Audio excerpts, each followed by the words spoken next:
Bueno, estamos listos para ver la clase práctica. ¿Se escucha bien, chicos? ¿Alguien? Yo, Pablo, Jorge, le escucho bien, Jorge. bueno. La idea de hacer, vamos a tratar de compartir. A ver, vamos a compartir la presentación. La idea era, obviamente, que es mejor hacer el ensayo y verlo que hablarlo, digamos, de esta manera. Digamos. Es un poquito, uno cuando lo ve, lo toca y puede agarrar las barras y todo eso, digamos, es más representativo y más ilustrativo y educativo que hacerlo con una presentación. Pero bueno, es lo que nos toca en este tiempo. Así que la idea es determinar, digamos, en el ensayo, nosotros vamos a hacer un ensayo de tracción de barras de acero liso y acero conformado. El acero liso, bueno, el conformado es el que nosotros usamos en la construcción, digamos, es el que tiene todas las muecas. Usted, para decirlo de una manera, es el que está, digamos, tiene las dos costuras al costado, tiene y todas las muecas, ¿no? El liso no tiene ninguna marca, digamos, ¿no? Bueno, a nosotros más que todo para la construcción nos interesa mucho el acero conformado, digamos, ¿no? Pero bueno, fundamentalmente hay dos ensayos que le hacemos a ese tipo de acero, que son el ensayo de tracción de una barra y el ensayo de doblado. Para hacer el ensayo de tracción, nosotros, este práctico lo vamos a subir a la LEP. Es un práctico que, bueno, lo habíamos sacado, ahora lo vamos a volver a poner. Va a estar subido para que ustedes lo tengan y lo puedan repasar de ahí. O sea que todo lo que yo voy a decir hoy está en un trabajo práctico puesto en el LEP, ¿no? Entonces, ahí vamos a presentar. ¿Se ve ahí la presentación? ¿Se ve? Vamos a poner en pantalla completa.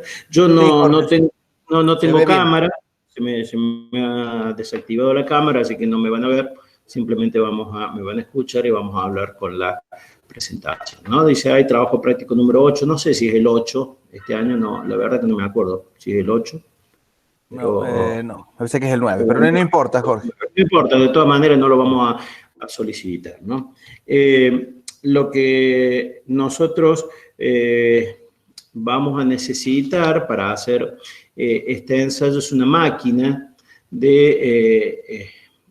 que tiene, digamos, una prensa que lo que hace es tomar la probeta, y así como la prensa que nosotros utilizamos para hacer el ensayo de compresión presionaban las probetas, lo que hace esta máquina es estirar las probetas, o sea que tenemos que la prensa este tipo de ensayo es un ensayo estático y que consiste en aplicar entonces una carga a la probeta en la dirección del eje de la probeta, del eje longitudinal, y estirarla con un esfuerzo creciente hasta alcanzar la rotura. Para eso nosotros vamos a necesitar una máquina que tenga la posibilidad de hacer esta fuerza y que tiene unas mordazas especiales que a medida que va traccionando evite que se suelte esto y que tenga un agarre perfecto. Estas mordazas, si uno las pudiera ver, son de tipo cónicas, es decir, que son como dos conos que a medida que va estirando y subiendo, el cono se va apretando cada vez más, entonces es muy difícil que se suelte de las mordazas y se produzca, digamos, el soltado de la barra y no la rotura. Entonces, esta prensa tiene que tener, digamos, un sistema de lectura, que ese sistema de lectura debe ser tal que pueda registrar la carga y bueno, podamos también tener una posibilidad de hacer el gráfico de tensión-deformación, ¿no? La que nosotros tenemos en la universidad es una máquina Ibertest, que es muy parecida a esta, con una capacidad de 20 toneladas, o sea, 20.000 kilos, y puede realizar el gráfico tensión-deformación, que es este que está acá. En realidad no realiza el gráfico tensión-deformación, realiza el gráfico carga en función del alargamiento, que ya vamos a ver cómo lo transformamos a tensión-deformación, ¿no? Bueno, entonces, lo que nosotros intentamos hacer en este ensayo es ver el comportamiento de este metal cuando está sometido a esta carga de tipo estática, ¿no?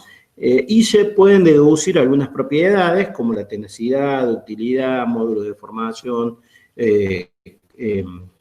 módulo de elasticidad, bueno, alargamiento, estricción y otra serie de valores, ¿no? Como puede ser la tensión de rotura, la tensión de resistencia a la tracción de ese material, el límite de fluencia, el alargamiento específico y la contracción específica de la rotura, es decir, cómo disminuye la sección antes de realizar la rotura. Fíjense, bueno, hay un gráfico de tensión de formación típico, digamos, ¿no? Esta es la carga máxima, ahí se ve la rotura, este es el módulo, la parte de elástica, y acá es el periodo de fluencia, ¿no? Bueno, para eso nosotros lo primero que tenemos que hacer es tomar una probeta. La probeta que vamos a utilizar, hay dos tipos de probeta, una que puede ser la probeta de tipo industrial o una probeta calibrada, digamos. Las probetas industriales son aquellas que se extraen directamente de un lote, es decir, tomo una barra que yo quiero evaluar y saco un pedazo de probeta y esa es la que ensayo, digamos. Y la probeta calibrada, en realidad son probetas que se preparan específicamente y son muy cuidadas en cuanto a su sección y en cuanto a su longitud para poder realizar el ensayo y poder estudiarlo, ¿no? Entonces, la idea, bueno, depende del tipo de ensayo que nosotros querramos hacer, es el tipo de probeta que nosotros vamos a tomar, si es una probeta industrial o una probeta calibrada, ¿no? Nosotros, bueno, lo primero que tenemos que tomar en la probeta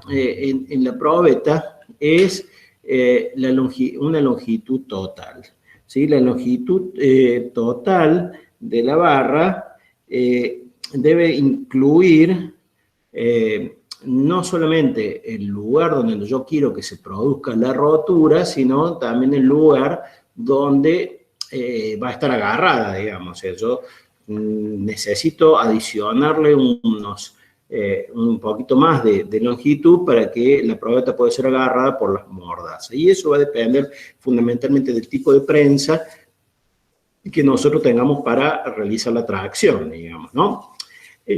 Entonces, lo que hacemos es, generalmente, es tomar la probeta y sacar, digamos, marcar la probeta con pequeñas marcas, cada una determinado longitud. En este caso, nosotros lo que hacemos es tomar la probeta y la marcamos cada 1 centímetro y le hacemos una marquita, ¿sí? Que esa marquita tiene que ser tal que no debilite la sección, porque si yo le hago una marca muy grande, la probeta va a romper por donde yo le haga la marca. Entonces, generalmente se le hace con un puntito o con un marcador o con algo que nosotros podamos mirarlo, ¿no? Entonces, lo que hacemos es tomar una longitud calibrada, que esa longitud calibrada no debe ser menor a la longitud de referencia más D sobre 2. Para probetas circulares ni debe ser menor que L0 más 1,5 de la raíz de la sección para probetas de tipo prismática, ¿no?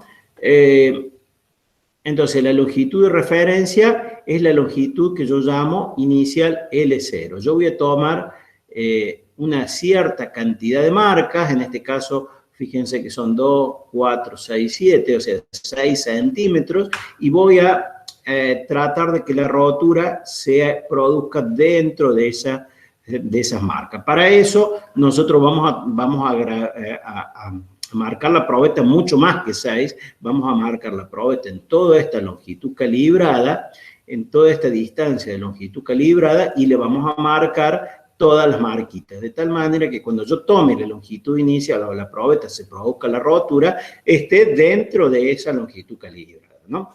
Bueno, ahí está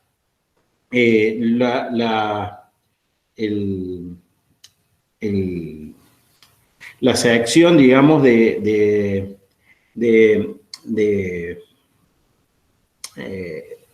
la longitud de referencia, ¿no? Para probetas que son de tipo. ¿Cómo hacemos para calcular, bueno, la sección inicial? Bueno, si la barra es circular, no hay ningún inconveniente, porque la sección circular, bueno, se calcula pi por diámetro al cuadrado sobre 4, en función de, medimos el diámetro y le calculamos la sección circular. El problema es cuando la barra es conformada, que yo no le puedo medir el diámetro porque tiene las costuras al costado o los nervios al costado, entonces lo que se hace es calcular un diámetro equivalente, ¿sí?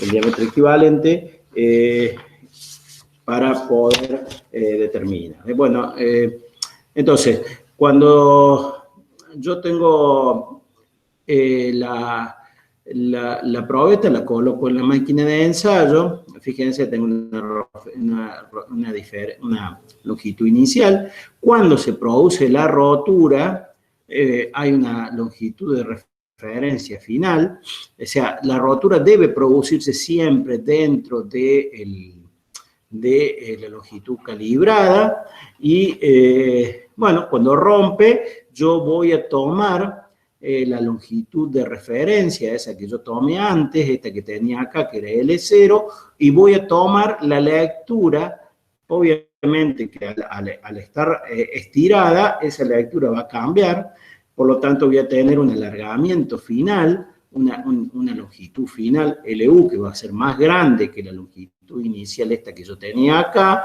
y la diferencia va a ser el delta L, va a ser el alargamiento final. Por lo tanto, yo voy a poder calcular el alargamiento unitario haciendo ese delta L dividido el L0, ¿no? O sea, es la diferencia, o sea, cuánto se alargó dividido la longitud inicial.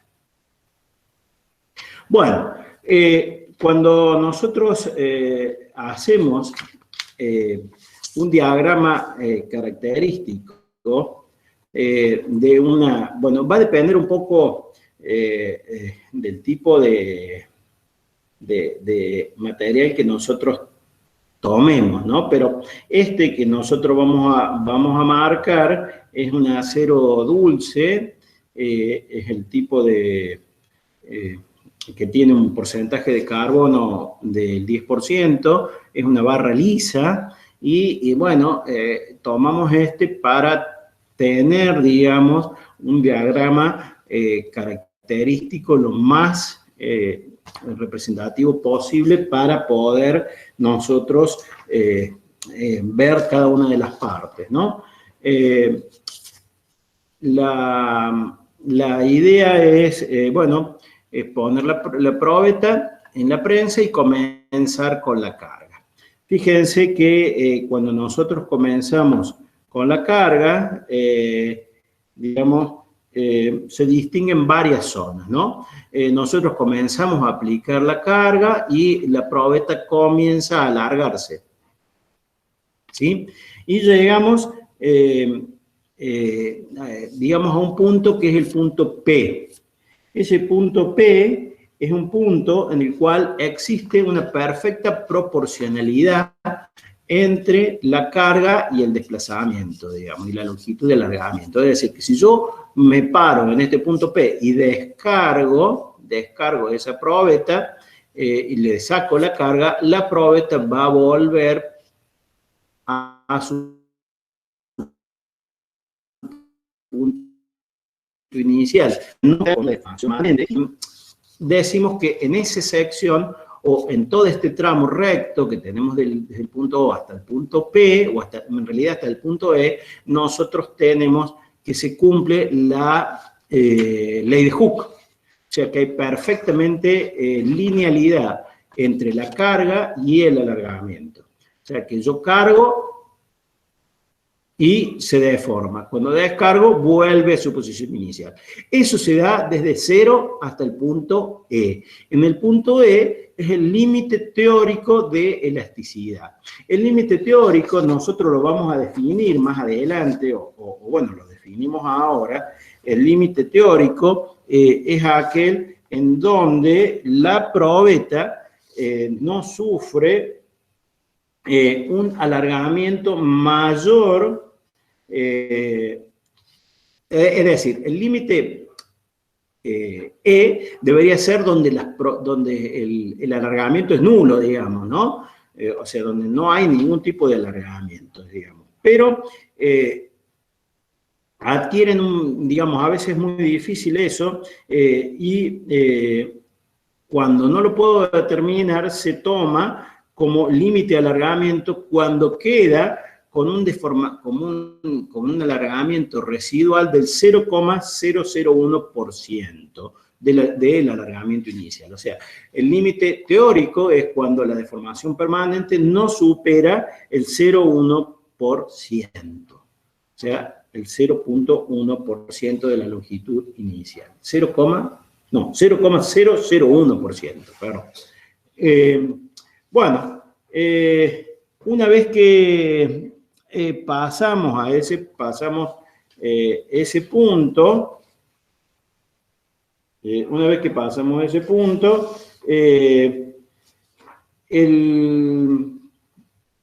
nosotros, ¿qué es lo que sucede con la probeta? La probeta va a empezar a adquirir, sigue aumentando la carga y aumenta la deformación. Pero cuando yo llego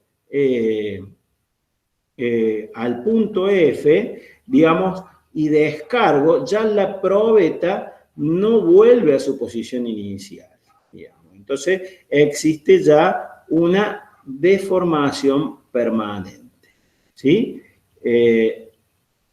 Es decir que la probeta ya no vuelve a su posición de 0, o sea que ya queda esa L0 que yo tenía antes, ya no vuelve a ser la misma que antes, sino que tiene un valor inicial. Entonces, fíjense que si yo llego, por ejemplo, a un punto como el M, cuando yo descargo, esto va a llegar a un punto que estaría aquí, como el M'. Entonces, la distancia que hay entre O y M' sería una deformación que ya le queda la deformación permanente, ¿sí?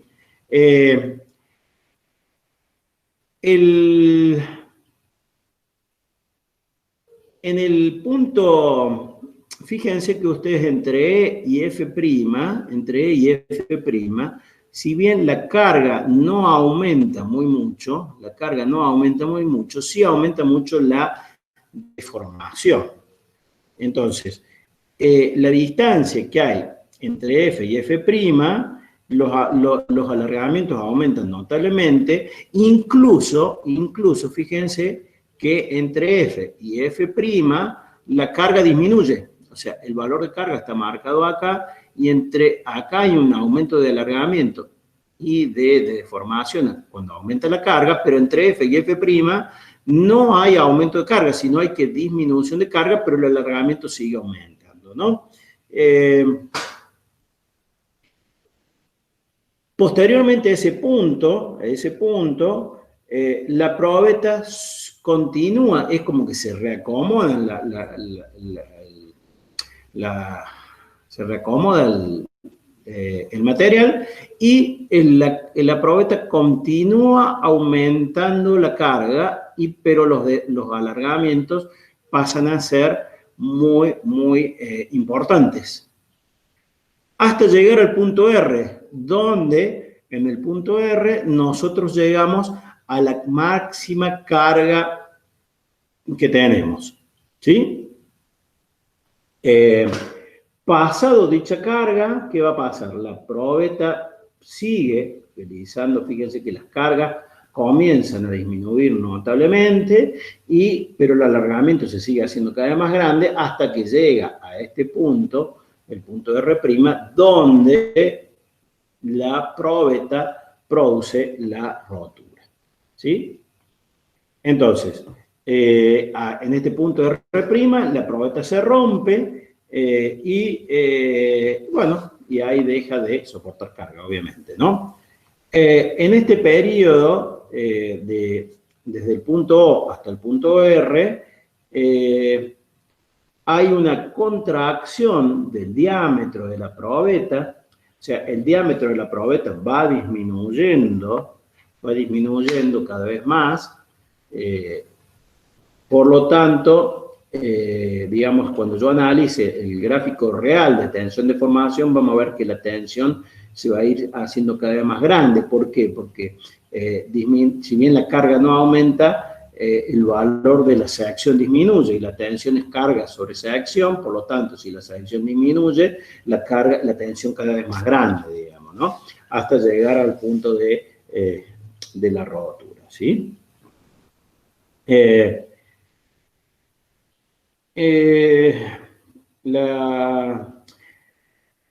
En el punto R', bueno, se puede medir nosotros lo que vamos a llamar esta contracción, que es lo que vamos a llamar más adelante estricción, que es el acogotamiento de la probeta, el acogotamiento o la disminución de la sección, ¿no? Fíjense que nosotros acá en este gráfico podemos ver varios puntos, desde acá hasta acá, desde el punto O hasta E, se genera este alargamiento de tipo elástico, o una deformación elástica, o sea que si yo descargo o vuelvo acá, después tengo desde E hasta el final, tengo el delta P, que es la deformación elástica permanente, bueno, el largo, el delta L, es la medición de L inicial, L final menos L inicial, ¿no? O sea que si ustedes se fijan, digamos, cómo va cambiando la probeta, fíjense, esa es la probeta inicial, ahí empieza a alargarse, empieza a haber deformaciones ya permanentes, llega un punto donde se nota esta estricción, donde se nota mucho la diferencia, digamos, de sección, y llega a este punto donde se rompe, ¿no? Vamos a ver alguna imagen después de eso. La idea sería que nosotros transformemos este diagrama de tensión de carga en función de longitud en un diagrama de tensión de formación. Para eso, nosotros vamos a referirnos nosotros sabemos que la tensión es la fuerza sobre el área, entonces vamos a definir el esfuerzo, esa tensión como la fuerza en cada uno de los puntos dividido la sección inicial. Lo mismo que vamos a dividir el gráfico de, vamos a dividir la longitud por la longitud inicial. De esta manera, nosotros sacamos el tipo de probeta y eliminamos el tipo de probeta. Entonces pasamos a un gráfico de tensión de formación. Entonces, si yo hago un diagrama característico del ensayo de tracción, lo voy a hacer en función del diagrama de tensión de formación, ¿sí? Bueno, fíjense que el gráfico pasa a ser algo similar, ¿no? O sea, es este gráfico. Fíjense que es parecido al gráfico que veníamos tomando antes, digamos. El gráfico de ahora es un gráfico que, si yo divido la carga sobre la sección y divido la deformación, divido la longitud inicial, entonces el gráfico es similar. Es muy parecido. Y acá sí, ahora aparecería la tensión real. Este que está acá en línea de punto, fíjense, nosotros, este sería el teórico, pero la tensión real indicaría este valor. ¿Por qué indicaría este valor? Y bueno, porque la carga sigue aumentando, pero la sección va disminuyendo. Este gráfico que está acá es para una sección constante. Es una sección constante. Pero como la sección cada vez es menor, entonces la tensión real es esta tensión, esta línea punteada, ¿no? Es cada vez más grande. Entonces, fíjense que pasaríamos a tener dos puntos. Pasaríamos a tener el punto P, que es el límite de ese que mirábamos recién. Este punto que tengo acá es la tensión elástica, ¿sí? Este punto que tengo acá, el punto máximo, que no lo nombramos antes, se llama tensión de fluencia. Es ahí donde siguen la tensión de fluencia, es aquel punto donde comienzan los alargamientos, siguen creciendo, a pesar de que la carga, digamos, no aumenta, sino que disminuye. Ese punto se llama, que no lo vimos antes, pero este punto que está acá, F, es el límite de fluencia. Ese punto se llama punto de fluencia, ¿sí? Donde las cargas no aumentan, sino que disminuyen y comienza a producir, y el alargamiento sigue. Bueno, después tenemos, digamos, es a partir de ahí donde se produce lo que hablábamos recién, el reacomodamiento de las partículas internas del material. Se produce debido a la deformación, sigue aumentando la deformación, por lo tanto, con el aumento de la carga, hasta llegar a este punto donde es la tensión máxima que soporta el material, y a partir de ahí comienza a disminuir hasta llegar a la rótula, ¿sí? Bueno, de acuerdo con esto, nosotros podemos determinar que el valor, si yo digo que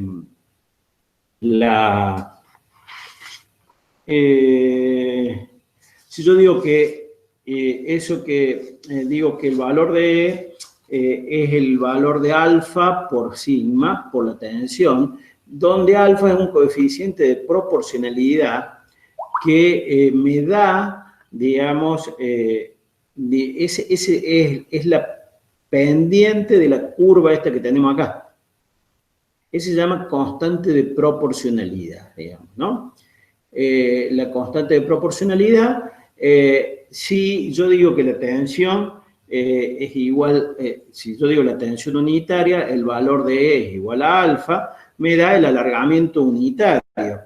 Es decir, cuando la probeta sufre una tensión unitaria, me da el alargamiento unitario. Cuando la probeta sufre una tensión igual a 1, el alargamiento es igual a la constante de proporcionalidad. En general, el valor de alfa, en lugar de alfa, nosotros tomamos un valor que nos interesa mucho, que es el valor del inverso del coeficiente del alargamiento unitario. Es decir, yo voy a decir que a este valor le voy a decir 1 dividido este valor de alargamiento unitario y me da el valor de lo que se llama módulo de elasticidad, que es un valor característico de mi acero, ¿sí? Entonces, ese valor es muy importante y es el que ustedes van a tomar para hacer los cálculos de estructura. Es el módulo de elasticidad o módulo de Young que van a tomar para después realizar el cálculo de la estructura, ¿sí? Entonces, ese valor, bueno, depende, digamos, fíjense la diferencia tan grande que hay entre el acero y el hormigón. El acero está entre 2 millones y 2.500.000 y el valor del hormigón es de 100.000. ¿Sí? Entonces, es muy importante. Estos son kilos por centímetro cuadrado, ¿no? Entonces, fíjense, es muy importante este valor, ¿sí? De la ecuación esta que tenemos acá, igual a sigma sobre el alargamiento, yo puedo reemplazar a sigma sobre, como dijimos antes, como P sobre la sección inicial, y el alargamiento decimos que es L sobre L sub 0. Entonces yo reemplazo esto que está acá y puedo determinar la fórmula que es la ley de Hooke. La ley de Hooke, que la van a utilizar mucho para la resistencia de los materiales y expresa que el alargamiento experimentado por una probeta es proporcional al esfuerzo aplicado, al esfuerzo P aplicado, a la longitud inicial e inversamente proporcional a la sección inicial de la probeta y al módulo de elasticidad.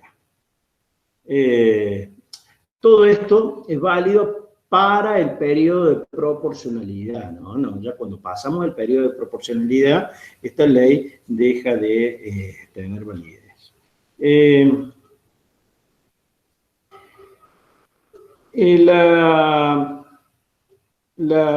Esto es válido, generalmente depende de los materiales, ¿no? Pero para un acero anda bien, digamos, no para un hormigón, porque no podemos determinar el coeficiente alfa, ¿no? Ni, digamos, el alargamiento unitario, es bastante difícil.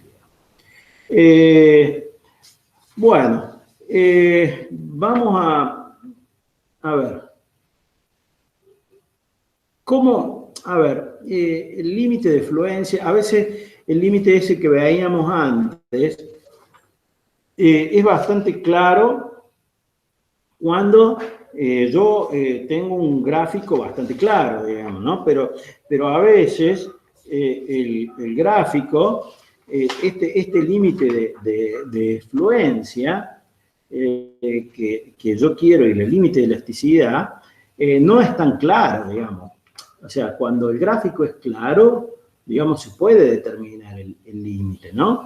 Pero cuando un acero no es un acero dulce, sino que el gráfico ya no es tan simple, digamos, en este caso, que es un acero dulce, fíjense que se puede determinar bien. Pero en este caso, ¿cómo hacemos para sacar el límite de fluencia cuando presentamos un gráfico de este tipo, digamos, ¿no? Entonces, lo que dijimos recién era que el límite de elasticidad era un límite donde nosotros podíamos verificar que la deformación no fuera mayor al 0.001%, ¿sí? Ese es el límite de elasticidad teórico. El límite de aparente, digamos, el límite aparente de elasticidad es un valor donde nosotros podemos tomar el valor de fluencia, ¿sí? Fíjense que acá nosotros podemos decir que en este punto que está, podemos tener que es la tensión de fluencia. Entonces ahí podemos decir que es el límite aparente. Ahora, el límite práctico es lo que decía recién el ingeniero Astún, digamos, ¿cómo lo determinamos? El límite práctico es de fluencia la tensión que se produce cuando el alargamiento permanente es del 0,2% de la longitud inicial. O sea, yo voy a tomar de la longitud inicial un 0,2% y voy a trazar una línea paralela a esta línea de subida. Nosotros suponemos que esta línea de subida es una línea recta, donde hay perfectamente proporcionalidad, y fíjense que si yo tomo una distancia de deformación del 0,2% de la deformación inicial, trazo una paralela ahí y determino este punto de fluencia. ¿Sí?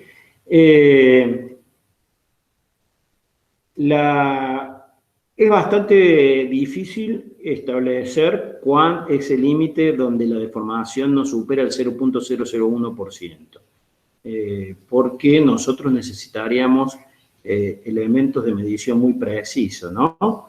En realidad, lo que nosotros decimos es que el límite aparente de elasticidad es cuando comienza la fluencia, ¿sí?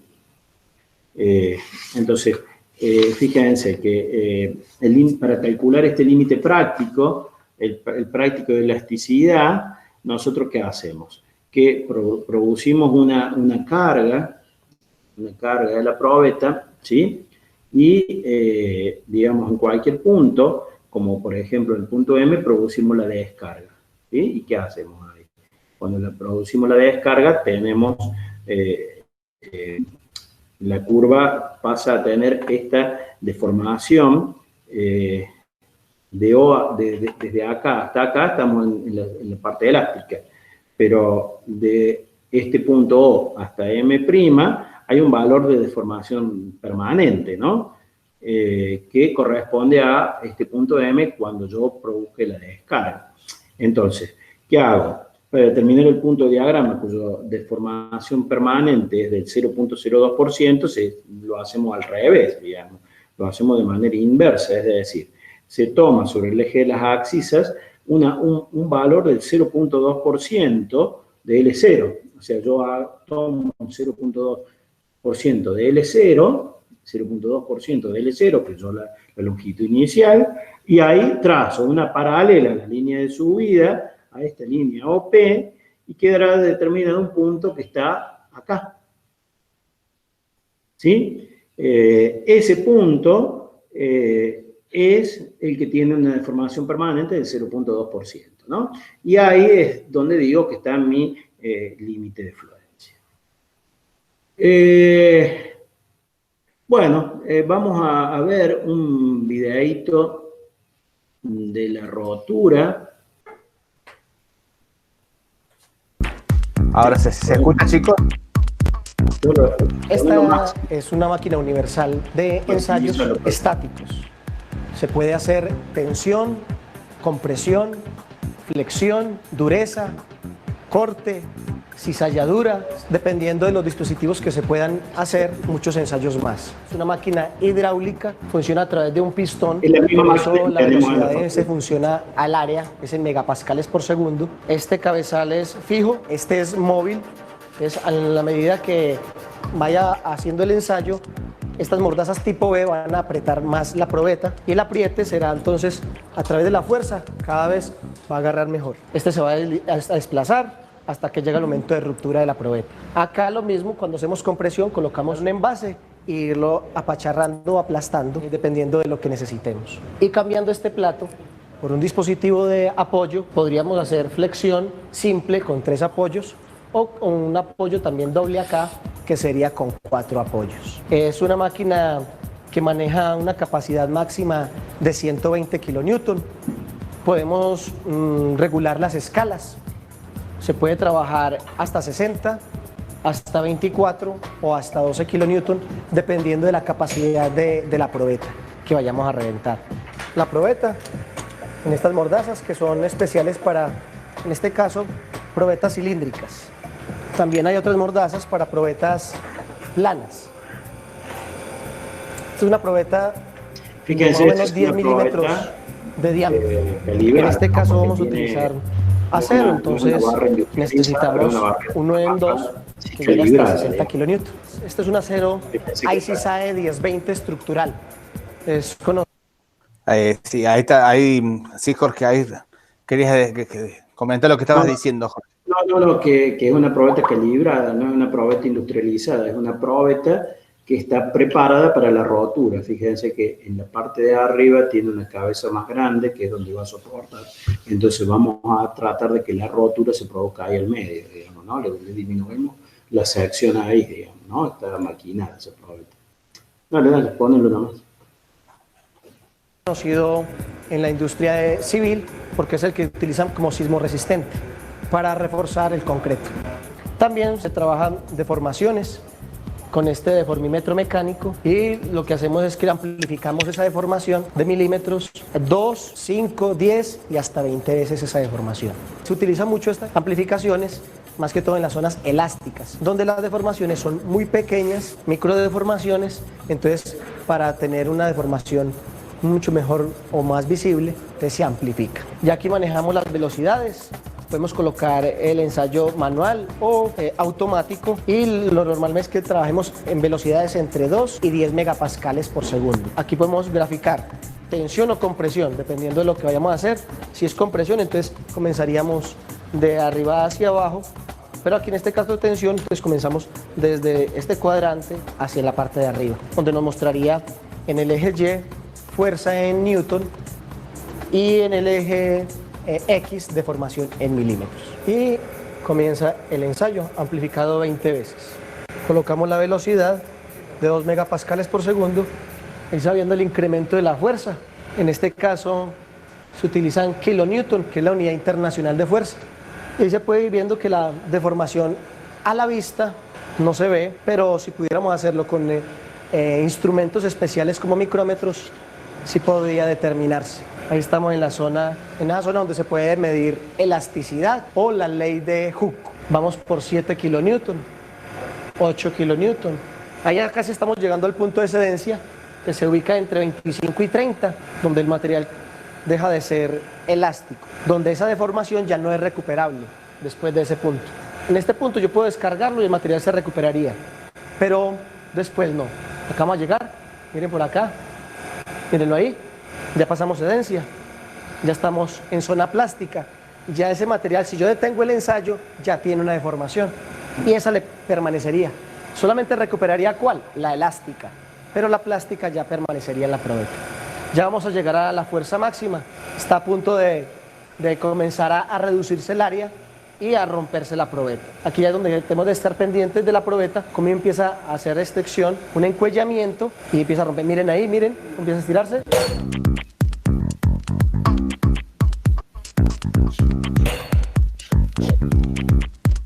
El gráfico conocido como curva ingenieril de fuerza-desplazamiento. En esta área se ve claramente la zona elástica, donde hay proporcionalidad.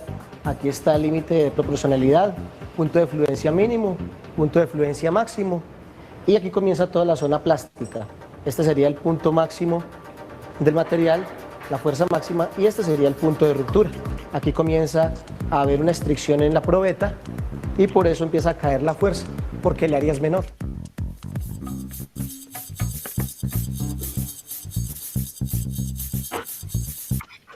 Bueno, volvemos a la otra presentación. Deja de presentar, Pablito. Dejo de presentar. Bueno, entonces fíjense, ahí estaría el ejemplo que nosotros hemos determinado, ¿no? Este sería la zona elástica. ¿Se ve ahí, Pablo? Sí, Jorge, se ve. Este sería la zona elástica, ¿sí? Hasta ahí estaría el límite de elasticidad.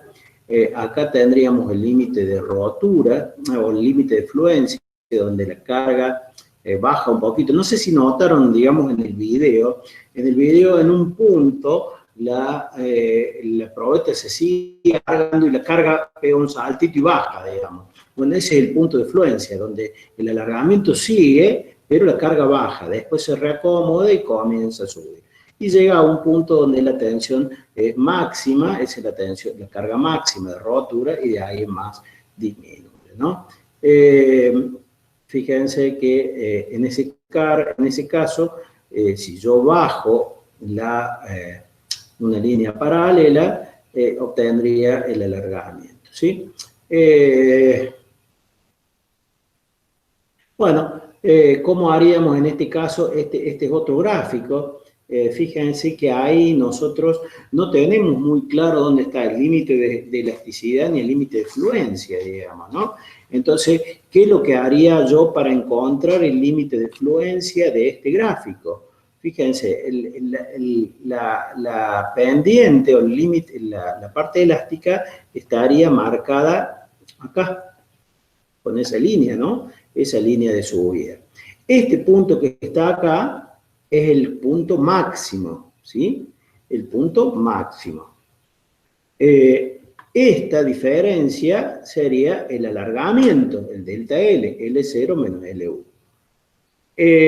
Yo voy a tomar del alargamiento inicial el 0.2% y voy a trazar la línea paralela a esta línea que está por acá. Entonces, con esa línea paralela a una distancia de 0.2% del alargamiento, voy a tomar este punto que está acá. Y este punto que está acá es el punto de fluencia. ¿Está? Entonces, ¿está claro cómo calcularlo? Entonces, volvemos a lo mismo. Yo tengo la línea de la parte elástica. La parte elástica de nuestro ensayo. Nosotros trazamos, sacamos el 0.2% de la longitud inicial de la probeta, ahí está. Fíjense que acá, estos son ensayos que nosotros hemos hecho el año pasado o el anteaño, no me acuerdo si fue el año pasado o el anteaño. Esta era la barra de 12 milímetros, la sección en centímetros cuadrados. El peso, ¿para qué medimos el peso? ¿Se acuerdan que yo les dije que calculábamos una longitud equivalente o un diámetro equivalente para poder sacar, ¿no?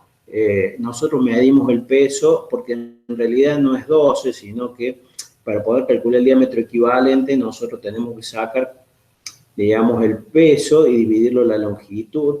Y el diámetro equivalente, hay una formulita que es 0.754 del peso sobre, no me acuerdo exactamente la fórmula ahora, pero se saca el diámetro equivalente, ¿sí?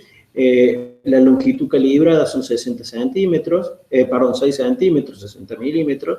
La longitud final me dio 73 milímetros. Por lo tanto, y la carga máxima 8.600, ¿sí? Entonces, en función de eso, nosotros ahí en 8.600 trazamos la línea paralela, sacamos el alargamiento, sacamos el 0.2% de la longitud inicial, que es el 0.2% de 60, y ahí trazamos en la misma escala, trazamos esta línea paralela y sacamos el punto de fluencia. Nosotros podemos calcular el alargamiento de rotura como el delta L sobre L0, o sacarlo en porcentaje, el delta L sobre L0 multiplicado por 100, y podemos sacar el coeficiente de estricción. Para eso lo que hacemos es medir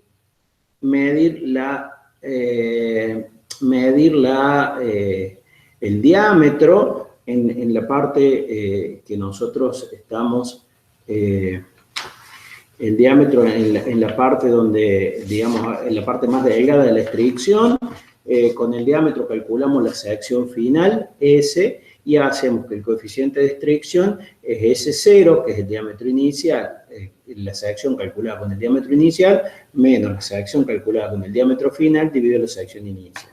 Y ese es el coeficiente de estricción. La rotura tiene normalmente dos formas. Una es puede ser en forma de copa y la otra puede ser en forma plana, ¿no?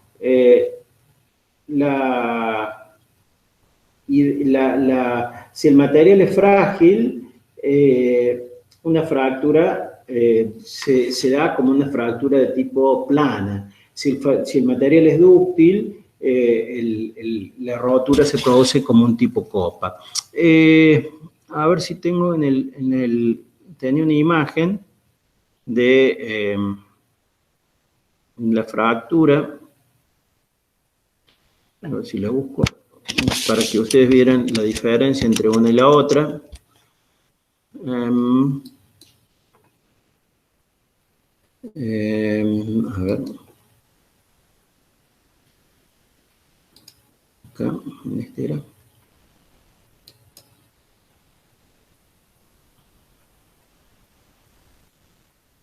Bueno. Acá lo había bajado a descarga. Ahí está.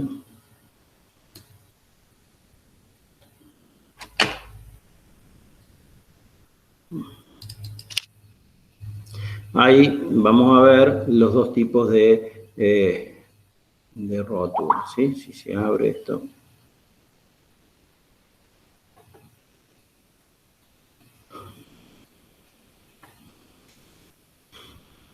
A ver. Este es el práctico que ustedes van a tener allá en la LEB y ahí están los dos tipos de rótulo. Fíjense, este es como una copa, digamos, fíjense que por eso se llama copa, ahí, digamos, ¿sí? Ahí está la rotura tipo copa, digamos, que se ve, digamos, que se estrangula. Y la rotura recta es directamente esta que está acá, ¿no? No es muy buena la imagen, pero es la que nosotros tenemos. Cuando la vean en el práctico la van a ver un poquito mejor. Bueno, esta es la máquina de ensayo de tracción, lo que le decíamos, lo que está ahí, y es la barra sometida a la tracción. Existe otro ensayo, que es el ensayo del doblado de barra, digamos, que lo que se hace cuando ustedes hacen digamos, ¿por qué nos interesa tanto? Es un ensayo que nosotros cuando hacemos en la obra, el hierro de construcción, digamos, no se pone siempre recto, sino que digamos, tiene muchos doblados y digamos, ganchos, muchos giros, digamos. Entonces, se hace un ensayo que se llama ensayo de doblado de barra, digamos, que es un ensayo simplemente, se coloca la barra. A ver, lo voy a tratar de compartir, aunque no hace falta ni siquiera, no hace falta sonido, así que lo voy a ver yo. Acá esto es este.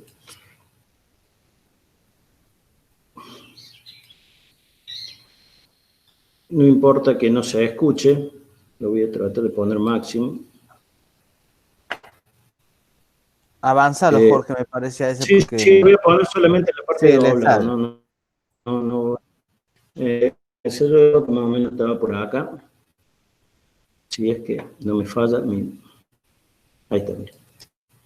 Fíjense que simplemente este ensayo simplemente se produce. ¿Qué es lo que se hace? Se coloca la barra entre unos rodillos y se le aplica una carga puntual. Simplemente eso. Y se la dobla. ¿Sí? Se la dobla de esa manera.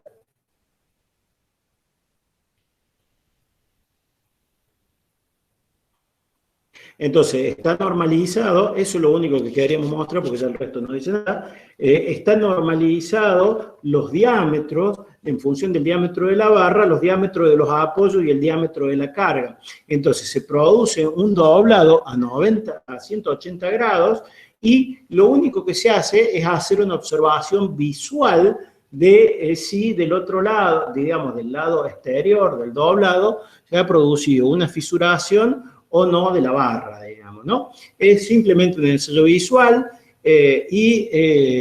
bueno, si se produce una fisuración en la barra, significa que la barra no es apta para la construcción. Si no hay una fisuración, bueno, la barra está y puede ser utilizada normalmente.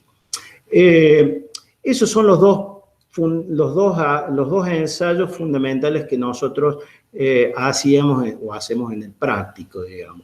La verdad que en este año no le vamos a pedir un trabajo práctico porque, bueno, no hemos realizado el ensayo, así que simplemente esto va a quedar colgado en la LEP para que ustedes lo lean y saquen todos los conceptos que realizamos del ensayo. No sé, Pablo, si vos querés decirles algo más. Bueno, no, vamos a dejar algunos objetos de aprendizaje de la Universidad de Valencia. Sí, hay dos videitos, sí, de la Universidad de Valencia, que, digamos, en el primero es un videito medio teórico del ensayo, donde marca todos los puntos, y el segundo es un video para, digamos, donde se hace el ensayo, ¿no? Eso es ¿están en la LEP, Pablo, esos? Sí, están en la LEP, yo ya los voy a coordinar bien y voy a subir junto también el ensayo del diagrama hierro-carbono que me quedó del teórico. Bueno, eso quedaría, con esto daríamos por cerrado la clase, digamos, ¿no?